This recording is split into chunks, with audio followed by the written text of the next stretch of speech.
Welcome, Virgo, to a new cosmic chapter. Saturn, the planet which governs time, moves right to the start of the zodiac on the 14th of February and will be here for the next 2 years in the sign of Aries. If you recall, Saturn briefly moved into Aries last year for just over 3 months and a week from the 25th of May. And that gave us a little bit of a taster of what we can expect over the next 2 years. But Saturn has a mighty reputation, a reputation for being challenging, limiting, restricting. But Saturn does have opportunities too. And what's critical to understand is not just looking at Saturn in the eighth solar house for you in isolation. We need to look at the event chart when Saturn arrives. What are the other planetary players saying? Because your ruler Mercury is actually very positively impacting things. And the natal chart will provide a backdrop for the next 2 years for you. So I'm going to share that event chart that you can see on the screen with you. I'm also going to share with you some of the wider implications of Saturn about the retrograde this year from the 26th of July that goes through 7 degrees, and some key influences we're all going to face in 2026. But please stay with me. Towards the end of the video, I'm going to give you an opportunity to download a really excellent guide, a celestial guide to help you to take on Saturn in the next 2 years. I'm astrologer Patrick Arundel. A very warm welcome. If you're a regular visitor, thank you so much for your views, comments, and likes. I've had quite a few hypes recently. Much appreciate those. And also, if you're new here, thank you so much. And if you've yet to subscribe, please help the channel to continue to thrive. So you can see Saturn there on that eighth house cusp. What is the eighth house about? We know the sign of Aries can be about being very action orientated, very positive, very dynamic. But Saturn's more like the celestial handbrake. Neptune brings a refinement, but also perhaps some uncertainty to the mix. But the eighth house can be where things evolve. It's a very psychological house. It has a kind of scorpionic echo, but it can also be around things like shared finances, investments, business, entrepreneurship. And Saturn obviously points towards being rather shrewd around resources, but Neptune also suggests using some subtlety and imagination too. So that's the Saturn influence. Now, in any natal chart, we always need to be conscious of the most northerly planet. So in this chart, it's Uranus. So the upper part of the chart above the ascendant and the descendant is called the northern horizon. And you can see Uranus is up there about 2.5 degrees from the 10th house, the connection to the world. And if you recall, last year for 4 months, Uranus moved across that 10th house and may have seen you feel quite restless around your work, or perhaps done something really exciting and innovative.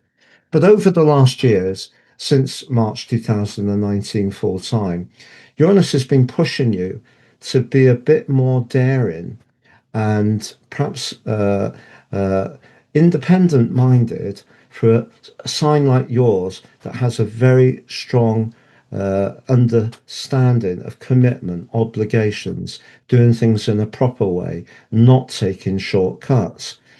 And this particular event, I feel, does throw up a potential challenge for you because the Sun, along with Mars and Pluto particularly, 10, 11 weeks in 23 and full time since November 24, has been just making you more conscious of perhaps the need to evolve some of the daily routines that you've held dear for a long time, perhaps linked to work. But that square between the Sun and Uranus suggests that when it comes to work, whether it is through changing technology that's impacting on all of us, or it is a need on your part to feel a little freer and not feel hemmed in by obligations and responsibilities, there could be a tension between your desire to be a bit more independent and what you feel you should really be doing. But the great part of this chart for you personally, Virgo, is that your ruler Mercury, along with the North Node in a tight conjunction, but Venus are all in your seventh house. And diplomacy and the ability to tune into others and listen carefully, but also trying to find harmony and balance is going to be a big thing to achieve. Now, let's be really honest. Saturn in the eighth house can be about where things are deconstructed, but it also can be where things are rebirthed. But with Saturn in the mix, we have to work hard. So even if you are wanting to do something more enterprising, it will require enormous amounts of dedication and commitment. Now, not that you usually lack those, but I think your connections to others and the support structures you have are going to be very important. So, on the whole, if a partner, for example, could see that you weren't enjoying your work just now and wanted to do something different, this is a very supportive chart, even if it did have some immediate financial implications in terms of choking off some certainty that you'd had in the past. Now, Jupiter continues in the very buoyant 11th house. It is in retrograde, but it's in a bubbly opposition to the moon. And therefore, your warmth of nature can also be very helpful too. So if you are wanting to transform how you earn longer term money, share finances, go into business for yourself, do something more enterprising or creative, it's all there in the chart. You can do it, but I think you do need the goodwill of someone you're connecting to or collaborating with. But if you're footloose and fancy free and would like to meet someone, I think the intriguing thing about Saturn in the eighth house, we can focus all day long on what Saturn denies us. But what Saturn in the eighth house really makes clear is to not give away your sincerity, efforts, time, and affection to someone who's not deserving of it. So the eighth house is really about respecting your worth in any ongoing, or longer term situation. So it's quite bright and promising for you. But I think that when it comes to work, if you have been feeling that things are changing, you're not enjoying it, how things are changing, perhaps you work in a big corporation, you work in a service sector business with that sixth house trio of the Sun, Mars, and Pluto, you are being asked to perhaps anticipate the direction of travel. Now, what about those upcoming changes? Now, if you're lucky enough to be in a very good romantic relationship on March the 8th, it could be a time when an even firmer commitment could be made between you. But if there's a disagreement over money, it could show up around there. And also around March the 25th, when the Sun in Aries applies to Saturn too. So if things don't quite feel equitable, as far as a business relationship or a financial affair, that may be a crunch point for you. But on March the 28th, the potential for transformation is very strong. And if you're wanting to squeeze more out of your resources, your eye for detail can really help you as Pluto and Saturn forge an exact sextile. Now, we do have on April the 19th an exact conjunction between Saturn and Mars, and I have to say that's an aspect that can be quite tricky. It may be difficult for issues that have been perhaps subterranean, not terribly obvious, maybe to do with things like control, in the darkest way, manipulation, unfortunately, uh, where someone's trying to leverage you, and it might be over joint finances. If you feel someone's not being fair, it will be difficult to control your emotions. Now, as we go into July, the Sun in Cancer, which is a very friendly location for you, the 11th house, clashes with Saturn. So if there is a long-term friendship or a group dimension where there is those politics, sort of scuttling around in the depths, they will be difficult to not react to. And the same, frankly, in the last few days of the year, the opposite square on the other side of the heavens with the Sun in Capricorn. But there is one final one on September the 1st when the Sun is in your sign, and that's Mars squaring Saturn. And that can be quite difficult as well. There could be harsh words exchanged if you don't feel that someone is being fair. And that's fair enough because your chart, in terms of your relating potential, is very strong, could see you become more committed. But if there is a work situation that you feel isn't right, it's going to be difficult to hold your counsel. You will speak out. Now, the retrograde begins on the 26th of July, goes through 7 degrees to the 10th of December. And during that time, anything to do with joint finances, investments, equities, mortgages, may encounter some stronger headwinds. Stay to the end, please, and you can download that free guide. But just to say, if you've yet to watch your February video, I go into Saturn in detail, but also the solar eclipse, the first in the new series of the 17th, and a square between Mars and Uranus in the last week of the month. But critically, there was a beautiful alliance between Jupiter and Venus in the last week. If you are really attracted to someone or enjoying a relationship, it would be worth hearing my take on that. But for now, thank you so much and wishing you all the best as Saturn makes his way through the first zodiac sign of the zodiac, which is very much to do with enterprise, but it's enterprise at a pace which makes you feel comfortable and does have an equitable potential and also has some creativity in the mix too. Now, one of the intriguing things about the conjunction between Saturn and Neptune on the 20th of February at 0 degrees is that 0 degrees is the vernal point, so the start of the zodiac. It's where on the spring equinox the whole journey begins again. So having the combination between Saturn and Neptune there is particularly intriguing to me because there's a form of astrology called draconic astrology, where the North Node is moved from wherever it is in the natal chart to 0 degrees Aries. And that can change a chart quite a bit. But the person I want to give you a little bit of an insight to of how this works is Madonna.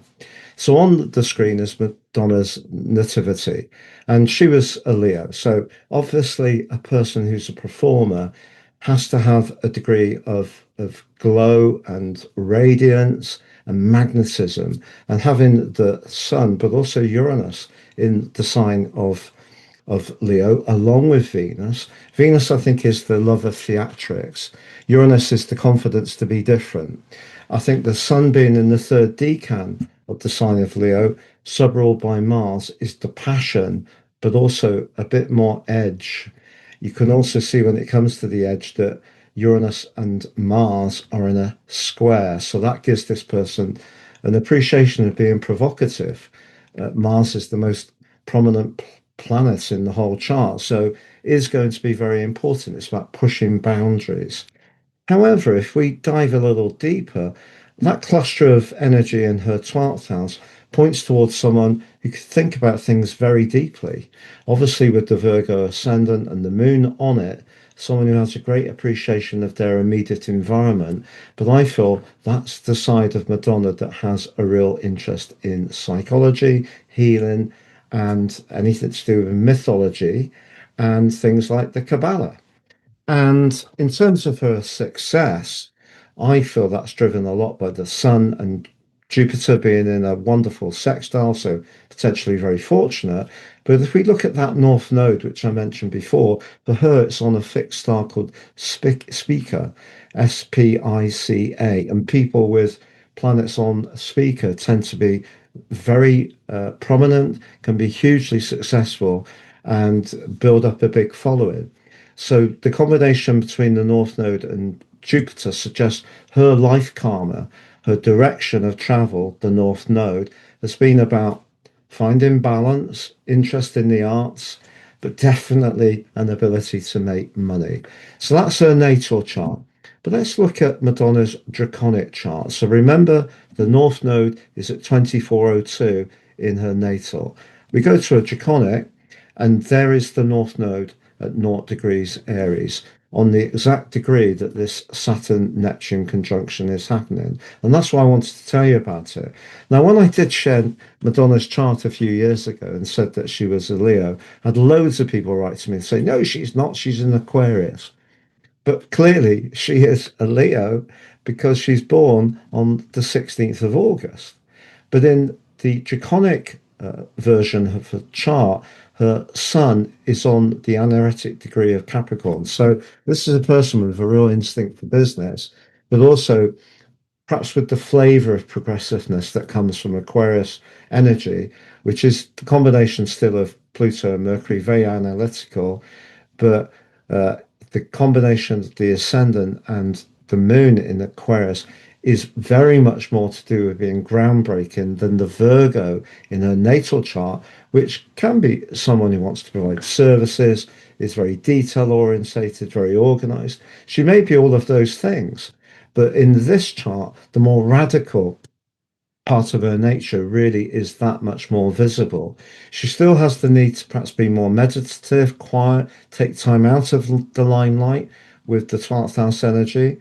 And also, Saturn in the fourth house means that, you know, home and family is important to her. And I think it's right that she's adopted some children. So that shows a great responsibility and a great empathy to look after those who are less fortunate. But that combination of the planets stay in the same relationship, so we have the same aspect. We still have Uranus in a square with Mars, but Mars here is also very close to Spica in a nature chart. So as Mars, draconic, conjunct the North Node and Jupiter in her natal. And, you know, the ninth house is about expansion, it's about risk, independence. Uh, it is true that Mars is technically detrimented, but in this illustration, you can see that the Moon and Mars still very strong. So she's a great communicator. So, what the principles of draconic astrology are is that they're the root of who we are. So, when we come into this world, draconic's the root of our personality, and the natal is the fruit that comes from the tree of life that we go through. So, if we really work at it, we can see the outcome of our life physical journey much more like the natal chart. But some people find the draconic chart represents their personalities much more. For example, my draconic midpoint, sun and moon, is Cancer, you know, and I am very much a home lover. And people who are close to me, been close to me for a very long time, you know, I value those relationships very much. So, if you'd like to understand the difference between your natal chart and your draconic chart, just like I've shared for Madonna, you can order your draconic 12-month forecast and get your character analysis, your draconic life roadmap report. And if you apply Draco 26 at the checkout, you'll get 50% off. But also, if you would like to order your natal 12-month forecast and natal life roadmap report, if you apply Astro 26 at the checkout, you can get 50% off for those too.